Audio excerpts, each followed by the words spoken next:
She was spinning in the grass. Arms wide open, curls flying, a rag doll swinging from one small hand. 6 seconds later, she was gone. Not hiding. Not wandering off toward the swings. Gone, like the earth had opened up and swallowed her whole. And for 19 years, nobody knew what happened to her. Until one ordinary morning in 2017, a young woman walked into a job interview and accidentally blew her own kidnapper's cover wide open. If stories where hope refuses to die are the ones that stay with you, tell me in the comments where you're watching from tonight. And if you want more cases like this, the ones that don't end in tragedy, the ones that actually end in a miracle, hit subscribe, because this channel exists for exactly that. Now let's go back to where it all began. August 12, 1998. Rainier, Oregon. Population barely 2,000. The kind of town where nobody locked their doors, where the biggest scandal was a dog getting into the neighbor's trash, where summer afternoons stretched out lazy and golden over the Columbia River. It was the kind of day nothing bad was supposed to happen. Sarah Harper was 26 years old. A single mother, waiting tables double shifts at the Riverside Diner, raising 2 kids alone since their father walked out 2 years earlier and never looked back. She had a 9-year-old son named Noah, serious, protective, already carrying himself like the man of the house. And she had a daughter, Lily, 6 years old. Wild brown curls that fought every brush. Hazel eyes that missed nothing. A pair of red canvas sneakers she refused to take off, even in her sleep. And a rag doll named Rosie that her grandmother had sewn from old flour sacks, Lily's favorite thing in the entire world. That afternoon, Sarah finally had a day off. She packed peanut butter sandwiches, grabbed some juice boxes, and took her kids to Riverside Park, the same park she played in as a little girl herself. Noah ran off to play basketball with his friends. Lily stayed close, pumping her legs on the swing until her red shoes kicked at the sky. And Sarah sat on a bench in the sun, finally letting her tired shoulders relax. Then her phone rang. It was her boss. Someone had called in sick. Could she cover, just for a few hours? Double tips, he promised. Sarah looked over at her kids. Noah laughing with his friends. Lily now spinning barefoot circles in the grass, giggling, Rosie dangling from her fist. Just 10 more minutes, she told herself. She called out, Lily, 10 more minutes, sweetie, then home for spaghetti. Lily waved without even stopping. Okay, mommy. Sarah meant to watch every second. She really did. But then Noah shouted from the court. Could they run down to the creek, just for a minute, they'd stay where she could see them? And Sarah turned her head to answer him. Don't go past the trees. Stay where I can hear you. It was only a few seconds. A heartbeat. When she turned back to the grass, Lily was gone. Sarah stood up slowly. Lily. Nothing. Lily Harper, come out now, this isn't funny. Still nothing. And there, lying alone in the grass where her daughter had just been spinning and laughing, was Rosie. Abandoned. One button eye staring straight up at the empty sky. Sarah's heart didn't just sink. It stopped. What followed was every parent's worst nightmare in real time. Sarah tearing through the playground, screaming her daughter's name until her voice cracked. Noah running to her side, watching the color drain from his mother's face. Other parents joining the search, checking under benches, behind trees, along the riverbank. Someone racing to the parking lot in case Lily had wandered toward the cars. At 4:47 p.m., someone finally called 911. Sarah could barely hold the phone steady. My daughter, Lily Marie Harper. She's 6. Brown curly hair, hazel eyes. Blue sundress with yellow flowers. Red sneakers. She has a rag doll named Rosie. Her voice broke completely. She was spinning in the grass. I turned away for 1 second. Please find her. Sirens arrived within minutes. Deputies fanned out across the park. Neighbors showed up with flashlights even though the sun hadn't set. And search dogs from the county sheriff's office picked up Lily's scent almost immediately. Strong, fresh, unmistakable, leading straight from the grass, across the playground, and into the gravel parking lot. And then, nothing. The trail simply stopped. Right where a set of faint tire tracks sat pressed into the soft dirt at the edge of the lot. As if someone had scooped a 6-year-old girl into their arms and driven away with her into the summer night. By midnight, Rainier, Oregon looked like a town under siege. Every road leading out had a roadblock. Deputies shining flashlights into back seats, asking drivers to pop their trunks. State police manning the highways. An amber alert blasting across 3 states, Oregon, Washington, Northern California. 6-year-old girl. Brown curly hair, hazel eyes. Last seen in a blue sundress with yellow flowers, and red sneakers that would haunt an entire town for decades. Sarah didn't move from the couch that night. She sat there clutching Rosie so tightly the seams began to strain, answering the same questions over and over from Detective Mark Allison, the lead investigator. Had Lily ever talked to strangers? Was there anyone new hanging around lately? Any strange cars in the neighborhood? Sarah shook her head to every single one. There had been nothing. No warning. No gut feeling she'd ignored. Just an ordinary summer day that ended in the worst moment of her life.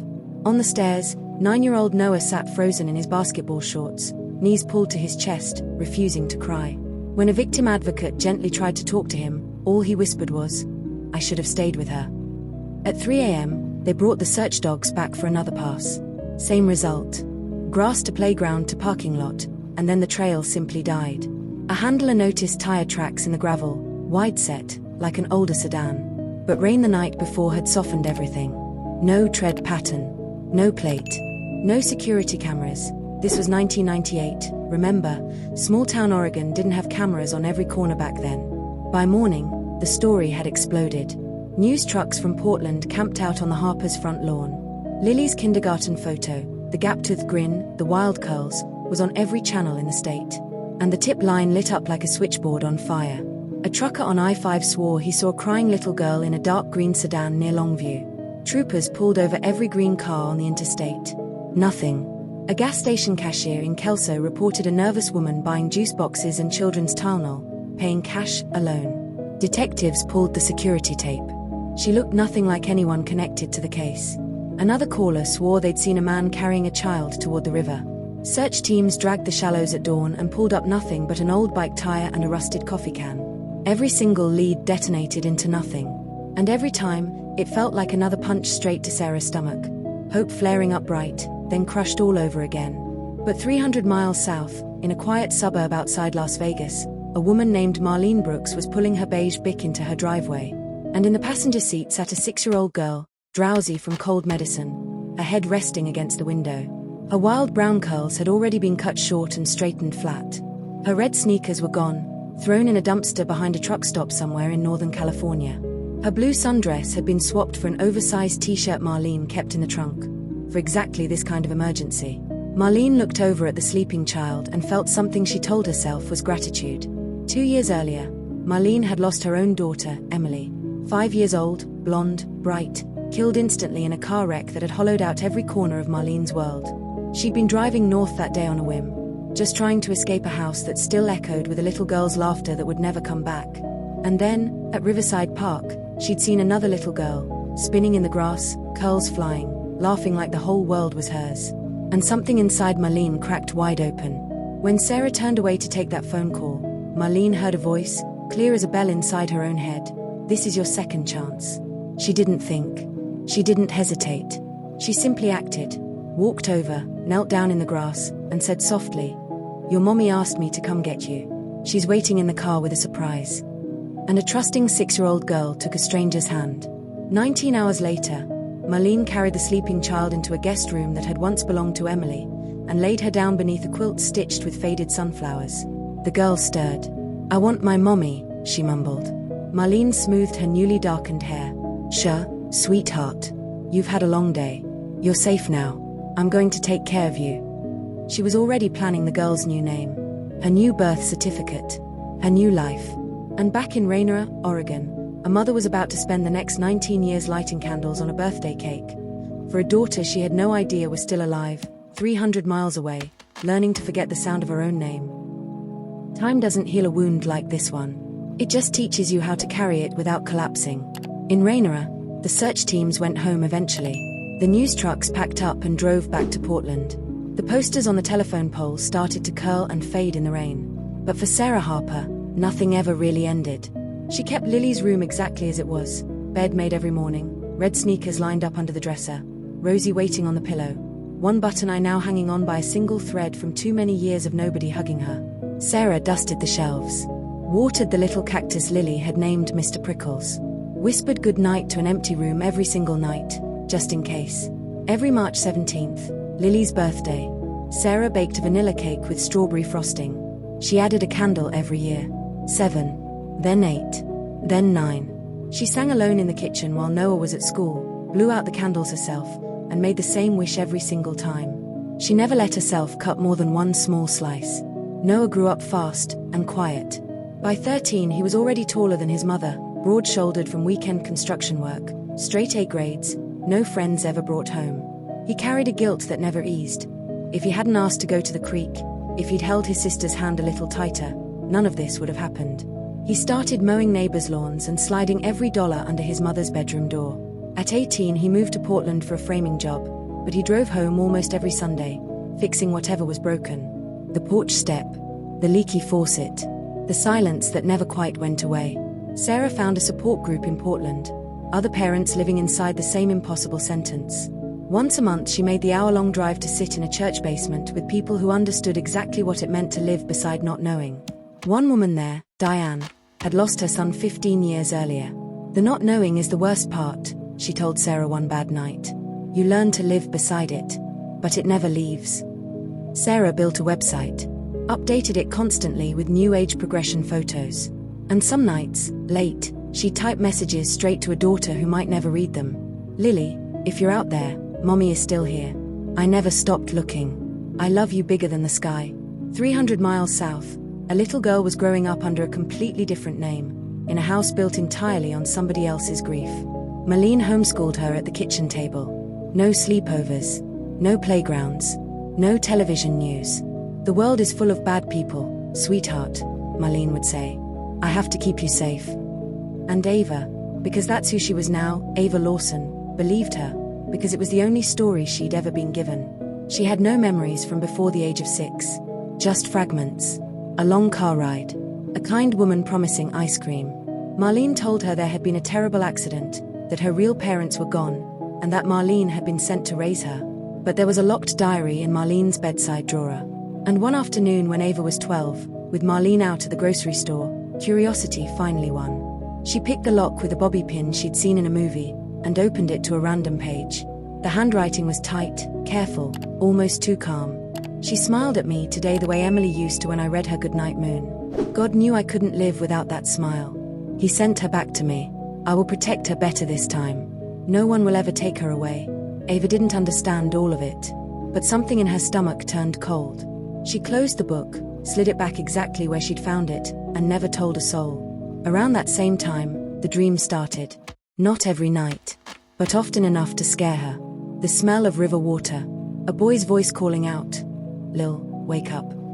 A woman singing a lullaby she could never quite catch the words to. The feeling of spinning in grass until the whole world tilted sideways. She'd wake up crying, heart hammering in her chest. And every time she told Marlene, the answer was always the same. Just nightmares from the accident, honey. Say your prayers, and they'll fade. So she prayed. And for a while, they did. But some things don't stay buried forever. By 16, Ava wanted more than the 4 walls of that ranch house. She begged to go to public school. Marlene said no, too dangerous. She asked for a part-time job, and this time, Marlene finally caved, on one condition. She would drive Ava to and from every single shift herself. The coffee shop became Ava's first real window into the outside world. The hiss of the espresso machine. The chatter of regulars. For the first time in her life, she was talking to people her own age, kids who complained about homework, swapped stories about first kisses, scrolled through photos of childhood pets and family vacations. Stories Ava simply didn't have. When people asked about her past, she recited Marlene's script, parents gone, raised by an aunt. But the words were starting to taste wrong in her mouth. She began noticing things she'd never let herself notice before. Not one baby photo in the entire house. No birth certificate on file when she tried to apply for learner's permit. Marlene claimed the paperwork was delayed. No grandparents. No cousins. No holidays from before the accident that Marlene could ever quite describe in detail. At 18, Ava pushed harder, asking again for that birth certificate. Marlene's face went tight and sharp in a way Ava had never seen. Why do you need it so badly all of a sudden? Don't you trust me? Ava backed down immediately, but the paperwork never came. Not that year. Not the next. By 21, the dreams had come roaring back, sharper now, more detailed. The boy's laugh. The river.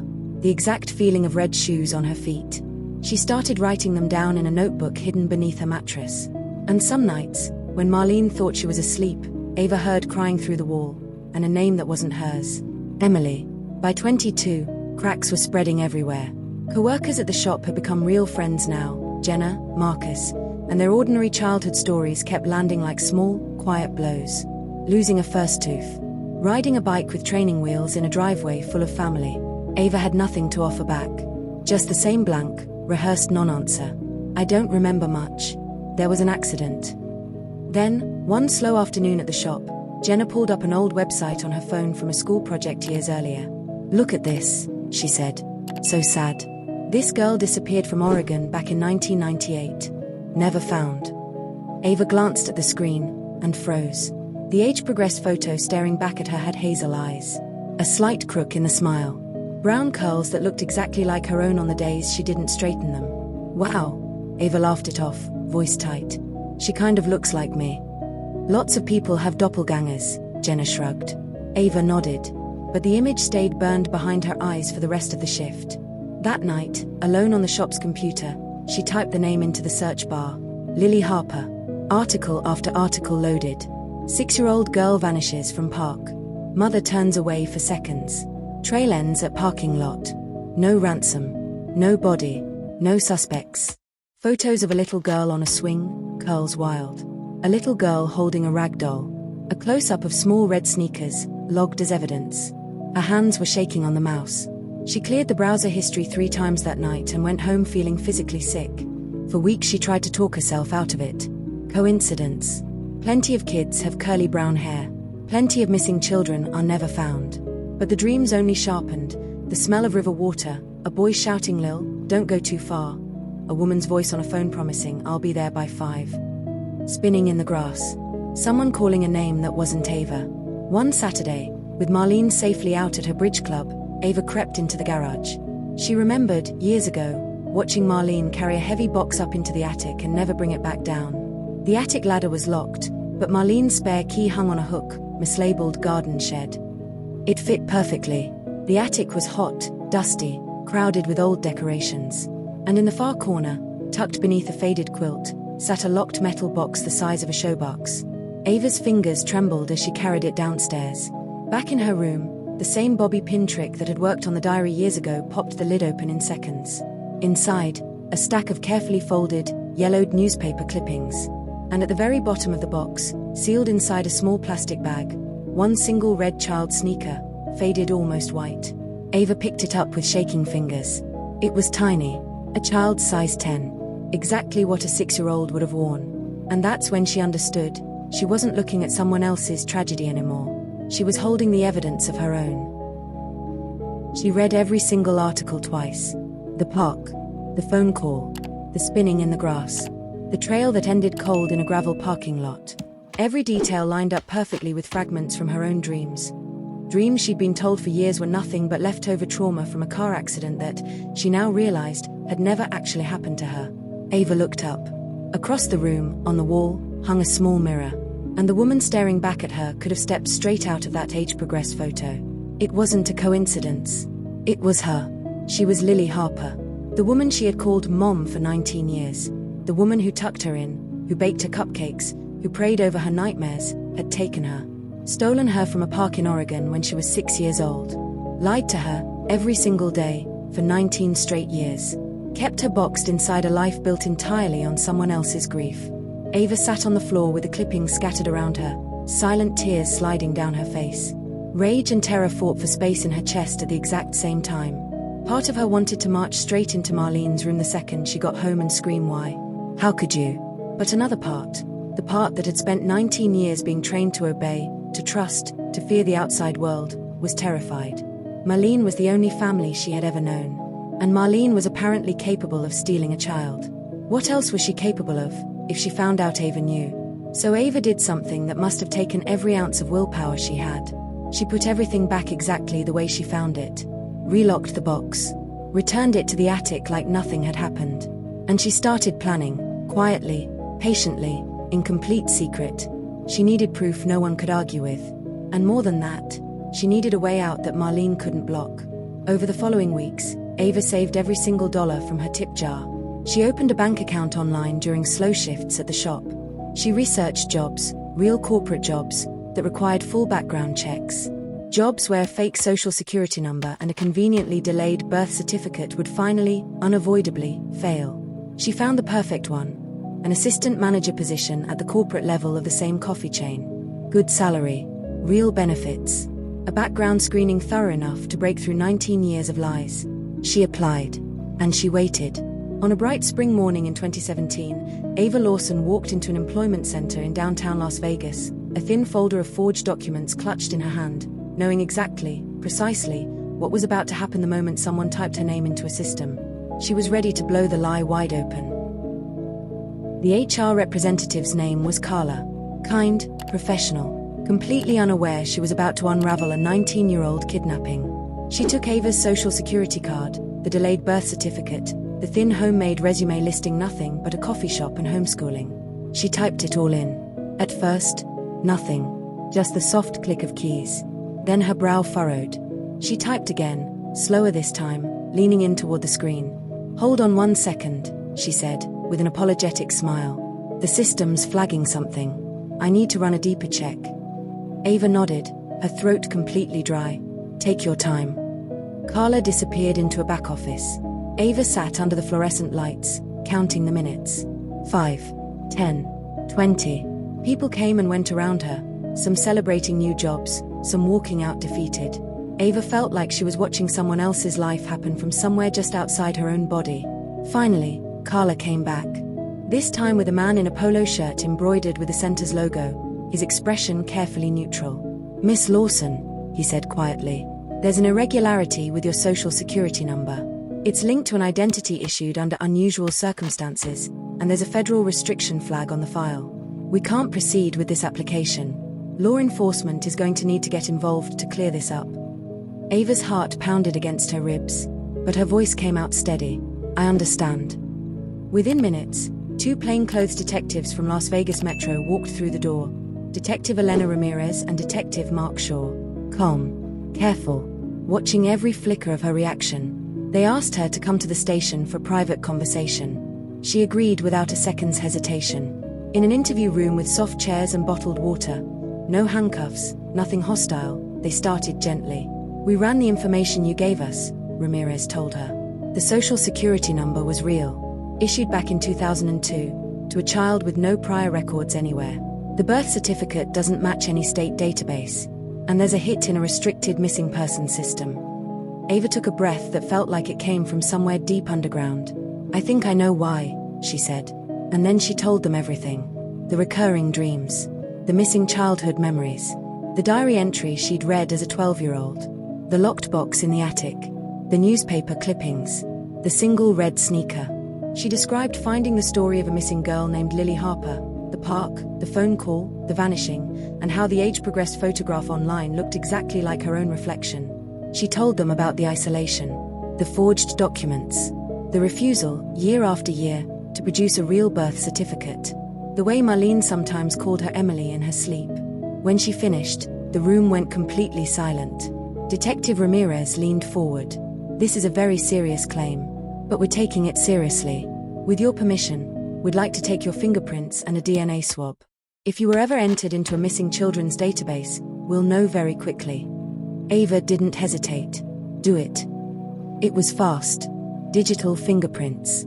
A quick cheek swab. Then, more waiting. Ramirez brought her coffee she never touched. Shaw asked if she wanted food. She shook her head, unable to eat, unable to think about anything except the answer that was coming. 2 hours later, the door opened again. Both detectives looked visibly stunned. Ramirez sat down slowly across from her. "Your fingerprints," she said, "match those taken from a 6-year-old girl named Lily Marie Harper, in kindergarten, in 1998. DNA results are being expedited, but the fingerprint match alone is conclusive." The words hit Ava like a wave crashing over her entire body. She covered her face with both hands and sobbed. Huge, silent, shaking sobs 19 years in the making. Somewhere 300 miles north, in a small dental clinic in Oregon, a woman named Sarah Harper was about to answer a phone call from a Nevada area code she almost didn't pick up. Sarah almost let it go to voicemail. Wrong number, probably. A telemarketer. She had a patient waiting. But something, Some pulls she couldn't name made her answer. "Hello? Is this Sarah Harper?" The voice on the other end asked, gentle but unmistakably firm. "Mother of Lily Marie Harper?" Sarah's knees buckled. She grabbed the counter to keep from going down. "Yes," she whispered. "Yes, that's me. This is Detective Elena Ramirez with Las Vegas Metro Police. I need you to sit down, if you aren't already." Sarah sank into a chair in the break room, her heart slamming so hard against her ribs she could barely hear over it. "We've located your daughter," Ramirez said. "She's alive. She's safe. And she's here with us." The phone slipped straight out of Sarah's hand. Co-workers came running as she slid to the floor, sobbing so hard she couldn't catch a breath. 19 years of candles. 19 years of empty birthday songs sung alone in a kitchen. 19 years of whispered goodnights to an empty bedroom. All of it, finally, impossibly, answered. Lily was coming home. Meanwhile, across town from that quiet Las Vegas suburb, officers were already knocking on Marlene Brooks's front door with a warrant in hand. She answered in her bathrobe, grey hair loose around her shoulders, looking small, confused, and every one of her 7 to 9 years. One officer said, "We have a warrant to search these premises. You need to come with us." Marlene's face drained of color. "Why? What is this about?" The detective held up a photograph. A 6-year-old girl. Red shoes. Wild curls. Lily Harper. Marlene stared at it for a long, silent moment. And then her shoulders simply sagged, like something inside her had finally, quietly given out. "I gave her a good life," she said softly. "I loved her. She was supposed to be mine." She didn't resist when they cuffed her. Inside the house, investigators found exactly what Ava had described. The metal box in the attic, the newspaper clippings, the single red sneaker, forged documents hidden in a bedside drawer, and the diary. Page after page of tight, careful handwriting, justifying 19 years of theft in the language of love. She was sent to me. God understood my pain. I protected her better than anyone else could have. Officers reading through it said it made them physically sick. At the station, Marlene waived her right to an attorney and confessed to almost everything, almost immediately. The drive north that day in 1998, the lie about a surprise waiting in the car, the children's cold medicine, the dye job and the haircut done within hours, the new name built from her dead daughter's middle name, the false report filed with a small county clerk, and 19 years of total, deliberate isolation. When asked if she felt any remorse, Marlene looked down at the table. "I only feel sorry," she said, "that she doesn't understand how much I saved her." Everything after that moved fast, but carefully. Victim advocates and trauma specialists surrounded Lily at every step. The first few nights were spent in a safe hotel, tucked away from a media storm that had already started circling the moment word leaked. Missing Oregon girl found after 19 years. But police kept the details locked down tight, giving the family a window of privacy that felt, to Sarah, like the first mercy the universe had offered her in almost 2 decades. Dr. Helen Ortega, the trauma specialist assigned to the case, sat with Lily for hours each day. "You're grieving 2 lives," she told her gently. "The one you lived as Ava, and the one that was taken from you as Lily. Both are real. You don't have to choose between them." Lily nodded, but the confusion sat heavy in her chest. She stared at photographs the detective sent over. A graying Sarah, tired-eyed but still unmistakably warm, and a tall, broad-shouldered Noah who barely resembled the 9-year-old boy from her fragmented dreams. In Portland, Noah dropped absolutely everything the second he got the call. He told his crew he needed indefinite leave, threw a bag in his truck, and drove south through the entire night, stopping only for gas, his hand shaking on the wheel the whole way down. When he finally reached the hotel, Sarah was already there, having flown in the day before. She hugged him hard in the lobby. "She wants to meet us," Sarah whispered. "She's scared, but she wants to." "How is she?" Noah's voice came out rough. "Beautiful," Sarah said, tears already starting again. "Just grown up." The meeting was arranged for the next morning, in a private conference room at a quiet retreat center outside Portland.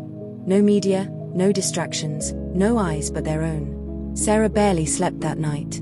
In the morning she put on the simple blue sweater Lily had loved as a little girl, the one from old family photos, and brought Rosie the rag doll along, freshly washed, both button eyes secured tightly this time. Noah paced the hallway outside in clean jeans, boots still faintly carrying the smell of sawdust from the job site he'd walked out on without a second thought. Then the door opened. Lily walked in beside Dr. Ortega and Detective Ramirez, wearing jeans and a soft grey hoodie, her curls loose around her shoulders, hands clasped tightly in front of her like she was bracing for impact. Time seemed to stretch out and stop entirely. Sarah stood first. Noah froze completely where he stood. Then Sarah whispered, barely audible, "Lily." Lily's eyes filled instantly. "Hi, Mom." Sarah crossed the room slowly, one careful step at a time, the way you'd approach a deer that might bolt at any sudden movement. She stopped a foot away, searching every inch of her daughter's grown face. "You're so beautiful," she breathed. Then she opened her arms. And after 19 years, Lily finally stepped into them. Sarah held her gently at first. Then tighter, and tighter still, 19 years of longing pouring into a single embrace. She stroked her daughter's curls, whispering "my baby" over and over into her shoulder, tears soaking straight through the fabric. Lily clung back just as hard, face buried in her mother's neck, breathing in a scent that felt somehow both completely foreign and achingly, impossibly familiar. Noah went next. He towered over both of them now, but his voice came out soft as a boy's. "Hey, kiddo." Lily pulled back just far enough to look up at him. "You're huge," she managed, a small laugh breaking through the tears. "You used to ride on my shoulders," he said, smiling through wet eyes, demanding I gallop like a horse. She searched his face for a long moment. I think I almost remember that." He opened his arms, and she walked straight into them. He wrapped her up carefully, one hand cradling the back of her head exactly the way you'd hold a 6-year-old. Because some part of him, the part that had spent 19 years standing outside an empty bedroom door, had never really stopped being 9 years old either. They talked for hours that day. Careful questions. Gentle answers. Lily told them about growing up isolated behind locked doors, about the dreams that started everything unraveling, about the terror of opening that box in the attic, about the courage it took to walk into that employment center knowing exactly what she was about to trigger. Sarah told her about the birthday cakes baked every single year for an empty kitchen, about the room that never changed, about the messages typed late at night to a daughter who might never read them. Noah told her about sneaking into that same room as a teenager, just to talk to a sister who wasn't there.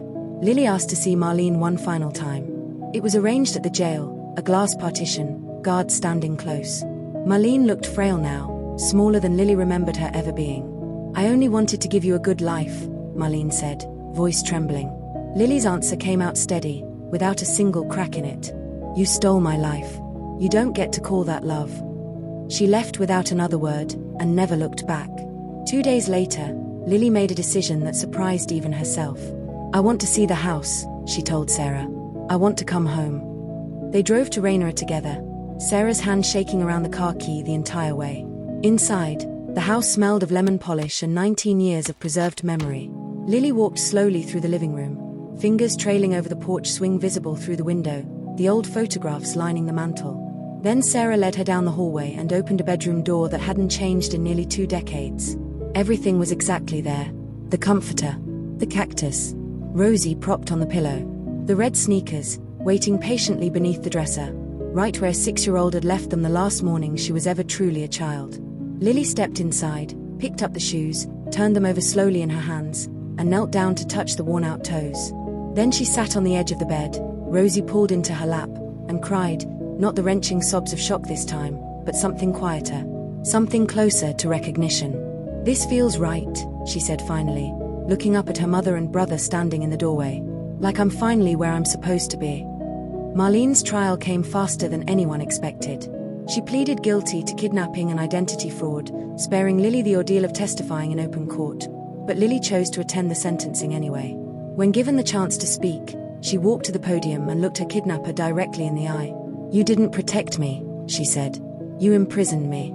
You erased my family. You made me believe I was someone I wasn't. Every dream I had, the river, my brother's voice calling my name, you told me they were lies.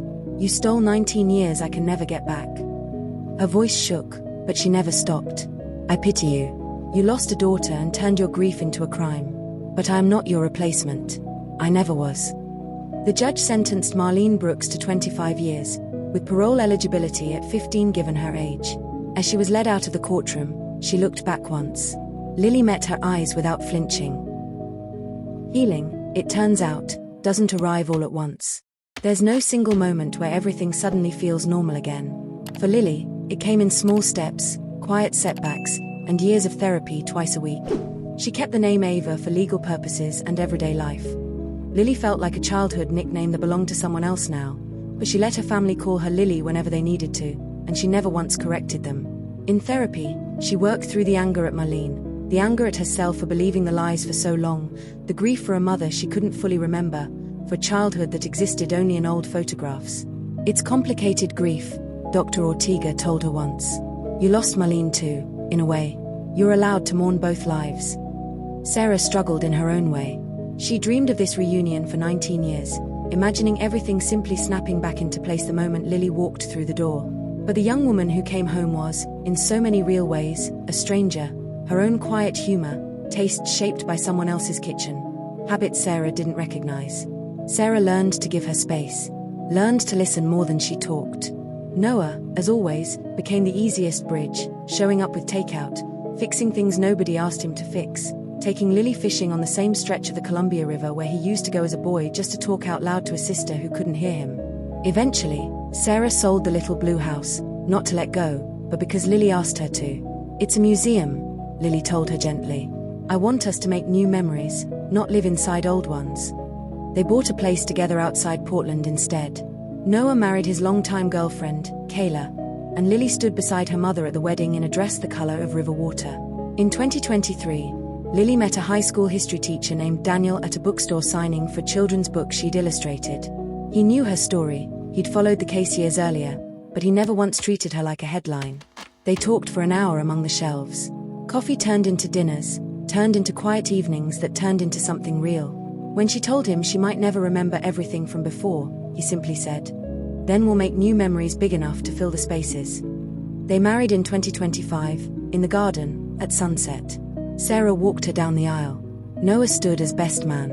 Late that same year, Lily gave birth to a daughter. They named her Grace. Holding her for the first time, tiny fingers wrapped around her own, Lily felt a love so fierce it nearly stole the breath from her chest. That night, alone with her newborn in a dim hospital room, she whispered a promise into the softest hair she'd ever touched. I will keep you safe. I will never let you go. Marlene died in prison in 2024, quietly, from complications of old age.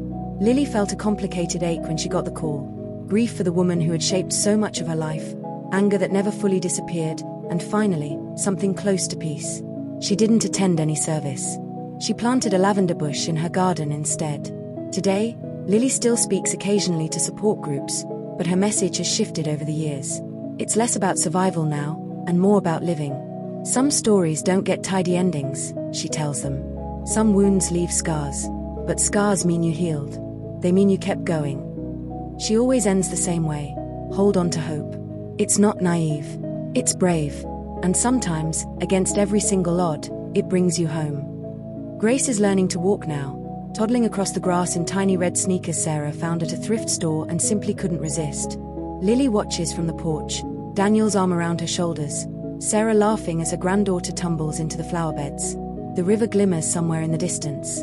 The house is full of noise, and light, and ordinary, extraordinary days.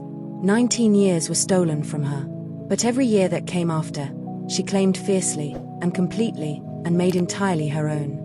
If this story stayed with you, tell me in the comments which part hit you hardest. Have you ever followed a case that gave you hope like this one did? Drop a like if you believe some miracles simply take time, but still find their way home. Subscribe, turn on notifications, because there are more stories like this one coming. And share this with somebody who needs the reminder tonight, that hope is always worth holding on to. Thank you for coming on this journey with us. Sometimes the darkest stories find their way back to the light. And that's exactly what makes them worth telling.